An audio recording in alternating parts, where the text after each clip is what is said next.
தமிழிலும் கொஞ்சம் ஆராய்ந்து அந்த சொற்களை கொண்டு வந்தீர்களே ஆனால் மிகவும் பயனுடையதாக இருக்கும் என்பது அவருடைய கருத்து. மிக்க நன்றி. நல்ல ஒரு கருத்து. என்னுடைய பெயர் செந்தில்குமார், சித்த மருத்துவர்.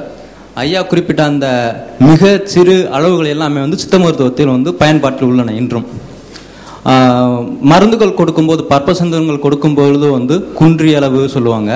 அதுவும் இல்லை போக காக்கையின் மூக்கில் நுனியில் தங்கப்பட்ட அளவில் 8/1 என்று மிக நுண்ணிய அளவாக மருந்து கொடுக்கும் அளவுகளை கூறுவார்கள்.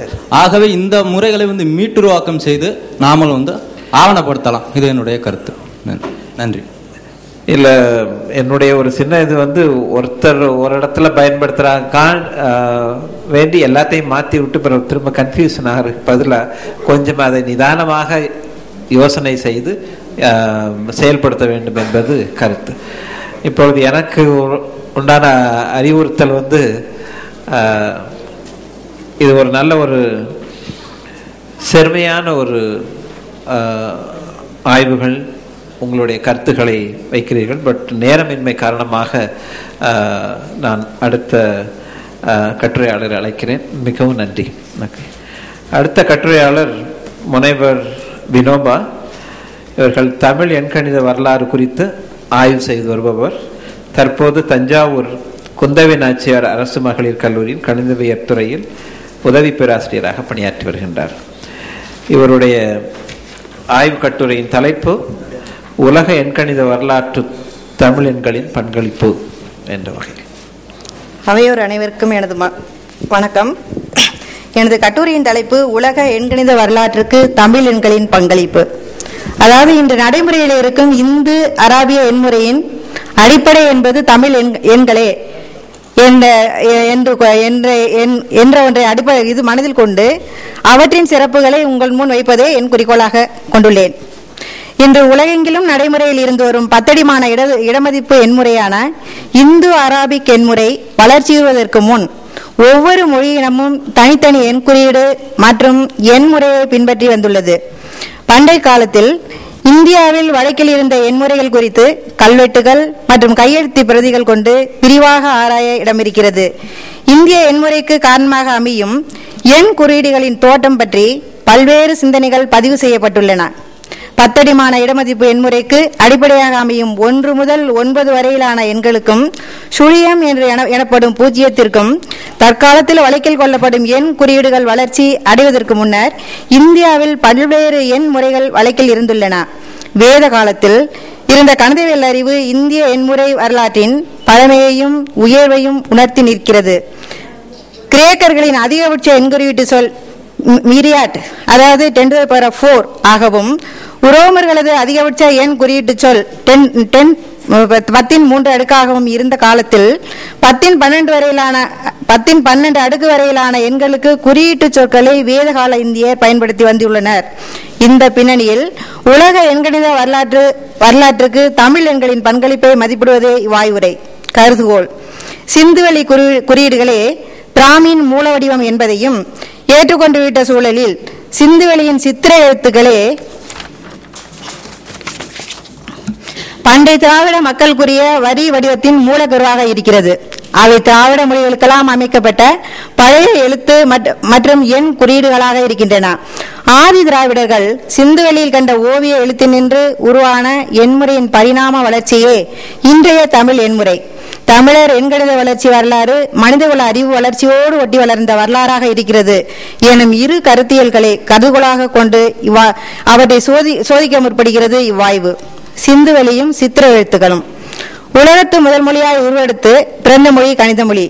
காடுகளில் விலங்குகளுக்கும் மனிதர்களுக்கும் வித்தியாசமின்றி வேட்டையாடப்பட்டு திரிந்த மனித குலத்தின் தொடக்க கால குறியீடுகள் ஒளி குறிப்புகளாய் இருந்தன. இவை எண் பற்றிய உணர்வு அடிப்படையில் தோன்றி பின்னர் எழுத்துக்களை குறிக்க தொடங்கியதை கணிதவியலார் காட்டியுள்ளனர். சைகைகளால் உணர்த்த முடியாத நிலையிலேதான் குறியீடுகளை மனிதன் உருவாக்கி கொண்டான். அக்குறியீடுகளே எண்களாக உருப்பெற்றன. எண்ணும் எழுத்தும் என்ற அவ்வை எண்ணுக்கு முன்னுரிமையை தந்திருப்பதும் எண்ணென்ப என எழுத்தென்ப உயிரென்றும் கண்ணென்ப வாழும் உயிர்க்கு என வள்ளுவர் எண்ணுக்கு முதலிடம் தந்திருப்பதும் தமிழர் கணிதவியல் மரபுக்கு தந்துள்ள சிறப்பிடத்தை உணர்த்தி நிற்கின்றன. தமிழில் எண்களாயிருந்த குறியீடுகளே எழுத்துக்களா என்று வழக்கில் இருந்து வருகின்றன. இன்றைய தமிழ் எண்கள் அல்லது எழுத்துக்கள் சிந்துவெளி சித்திர எழுத்தை மூலக்கருவாக கொண்டது. சிந்துவெளி குறியீடுகளிலிருந்து இன்னொரு கிளையாய் இருந்தவை பிராமியும் வட்டெழுத்துக்களும் எனலாம். அரப்பா, மொஹஞ்சாதாரோ போன்ற இடங்களில் சித்திர எழுத்துக்கள் வழக்கில் இருந்தன என்பதற்கு அங்கு பல சித்திர எழுத்தில் பொறிக்கப்பட்ட முத்திரைகள் கிடைத்துள்ளன. தமிழ்நாட்டிலும் சித்திர எழுத்துகளும் அவற்றின் வளர்ச்சி குறிகளும் இருந்துள்ளன. கடைச்சங்க காலத்தில் கண்ணெழுத்து என்ற சித்திர எழுத்து தமிழ்நாட்டில் வழங்கப்பட்டிருந்தது. கிறித்தவ ஆண்டு எழுவதற்கு முன்பே தமிழர்கள் சித்திர சங்கேத எழுத்துக்கள் போன்றவற்றை பயன்படுத்தியுள்ளனர். ஆதியில் தமிழர்கள் தம் மொழிக்குரிய வரி வடிவங்களை ஓவிய குறியீடுகளில் இருந்து கண்டு அதற்கு எண் என்றும் எழுத்து என்றும் பெயரை சூட்டியிருக்கின்றனர். இவை சிந்துவெளி குறியீடுகளை தாயாக கொண்டது என்பதை கல்வெட்டியலார் ஏற்றுக்கொள்கின்றனர். சிந்துவெளி நாகரிகத்தில் கண்ட ஓவிய குறியீடுகளே உலக எண் மற்றும் எழுத்து வடிவ வரலாற்றில் தொன்மையானவை என்பதை அண்மை கால ஆய்வுகள் அடையாளப்படுத்தி வருகின்றன. சிந்துவெளியின் சித்திர எழுத்துக்களே பழந்தமிழ மக்களின் முன்னோர்கள் கண்ட வரி வடிவங்களின் மூலமாக இருக்கின்றன.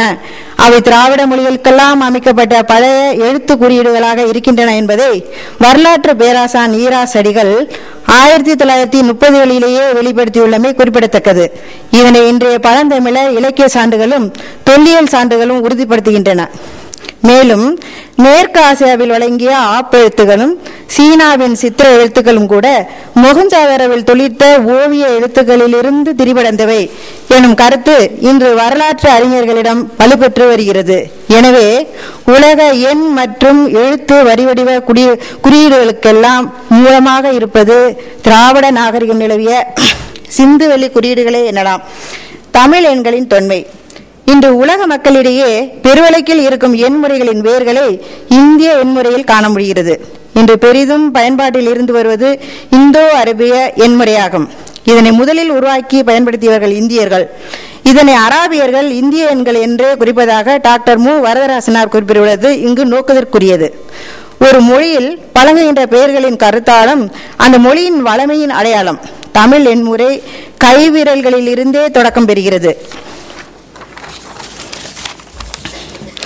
தமிழர்கள் கை விரல்களை கொண்டு எண்முறைகளை அமைத்துள்ளனர். தொடக்கத்தில் ஒரு கைவிரல்கள் மட்டும் வைத்து 5 எண்கள் வரை எண்ணினர். பின்னர் 5 அடியாக கொண்டு அதற்கு மேல் எண்ண தொடங்கினர். எனவேதான் 5க்கு மேல் ஒன்றை ஏற்றி 7, 6 என்ற எண் பிறந்தது. 6க்கு மேல் எழுந்த எண் 7 என அர்த்தம் கொண்டு 7 என மாறியது. 7க்கு மேல் எட்டியது 8 என ஆனது.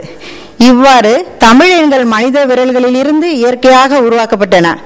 ஆதி மனிதன் பேசிய முதல் மொழி தமிழ் என்பதற்கும் இத்தகைய எண் உருவாக்கங்களும் கூடுதலாக வலிமை சேர்க்கின்றன. எண்களுள் மிக சிறப்பான எண் என்னும் பெருமைக்குரியது 0. இதனை கண்டுபிடித்த பின்னரே எண்ணியல் ஏற்றம் பெற்றது. இந்த சிறப்பு எண் தமிழர்கள் உலகுக்கு தந்த கொடையாகும். 0வை தமிழில் சுழியம் என கருதுகின்றனர். சுழி என்பதன் அர்த்தம் சுழிப்பு என்பதே இதன் வேர். பட்டமாக சுழிப்பது சுழி, சுழிப்பு, சைப்பு, சைஃபர். எனவே சுழி என்பதே சைஃபராக மாறி இன்றி நிலவு வருகிறது.